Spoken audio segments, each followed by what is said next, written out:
what is the intention? Based on what Prime Minister Narendra Modi said, terror has to be hunted down, terror has to be tracked and destroyed.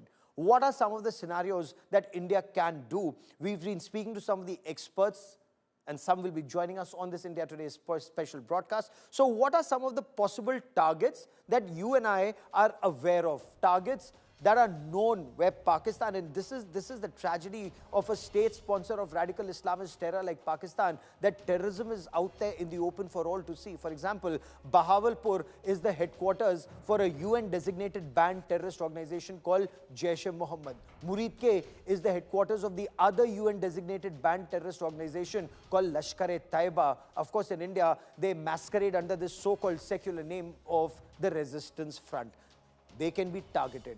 There are other terror launch pads, there are other terror bases and camps like the one at Balakot and Khyber Pakhtunkhwa that was decimated in 2019. One message that's very clearly emerged after the Pahalgam attack is one, Balakot is not enough to deter a state sponsor of radical Islamist terror.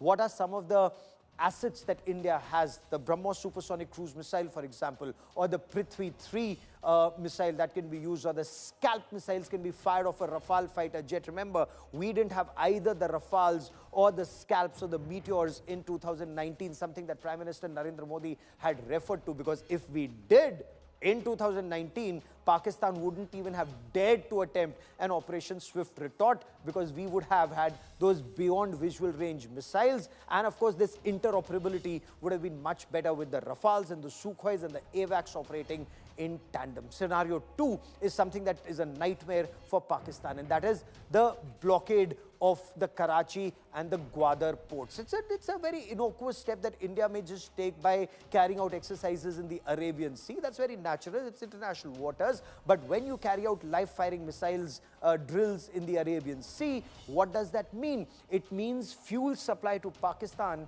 will be adversely impacted. It could get cut off if it's a long exercise. That's point one. Point two, civilian cargo movement may either be halted or become extremely expensive, because every ship, when it crosses an area where there are military exercises going on for a prolonged period of time, or there's an apprehension or there's a threat, well, they may raise insurance costs, and then that would also increase costs for a Pakistan that's anyway on the verge of bankruptcy. It's surviving on alms and doles it gets from benefactor countries. But perhaps how long remains the big question, because that too is a scenario. Scenario 3 is covert operations. And this becomes very interesting, because this is where you need to take down high-value terror targets and strategic targets in Pakistan.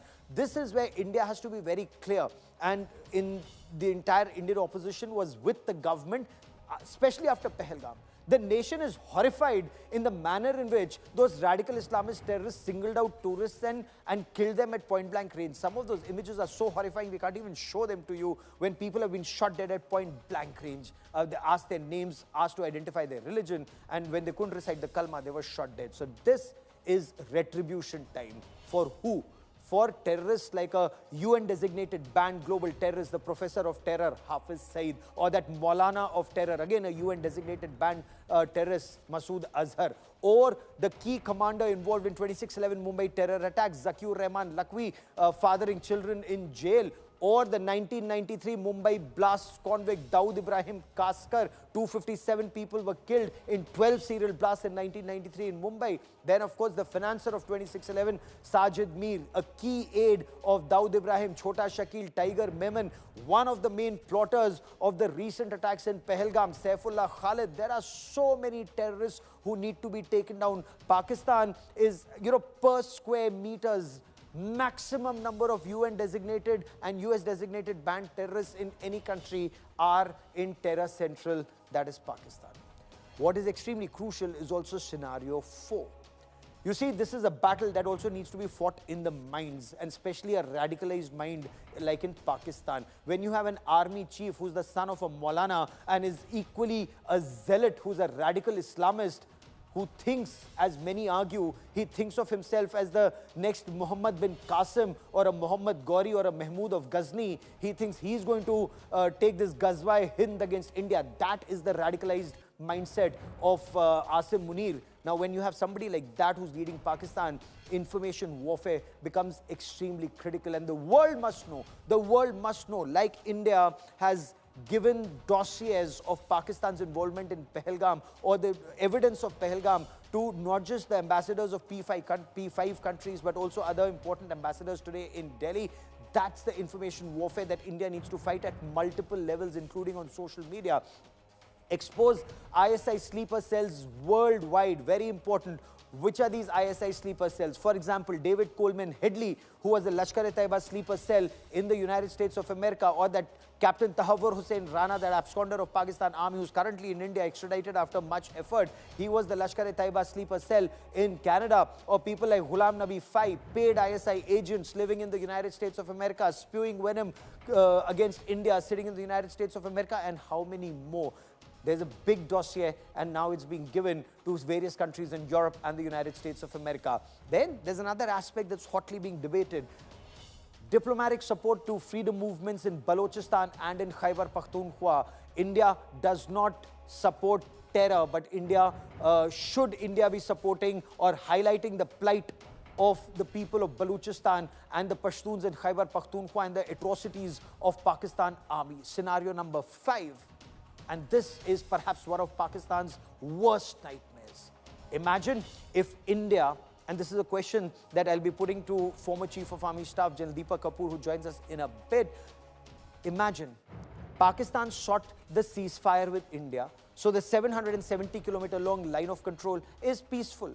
Because of that, Pakistan was able to move 2 divisions plus, and that's good, more than 40,000 soldiers along the India-Pakistan LOC to its AFPAC border, to the Durand line, where Pakistani soldiers are being slaughtered every other day by Tehreek-e-Taliban Pakistan fighters, and also by Baloch Liberation Army in Balochistan. So Pakistan's 2,640-kilometer long Durand line is bleeding. Pakistan is bleeding there. But Pakistan is safe at the LC, but it's bleeding our people.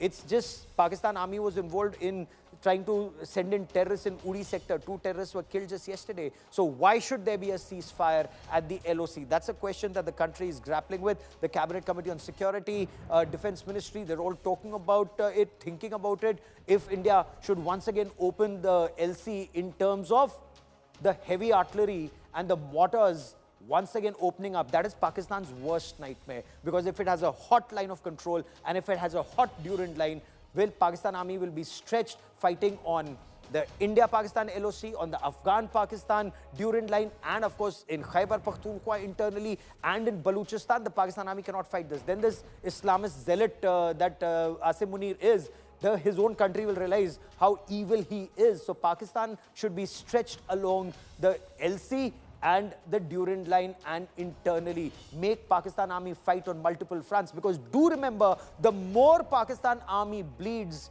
the less India will bleed. That's very clear.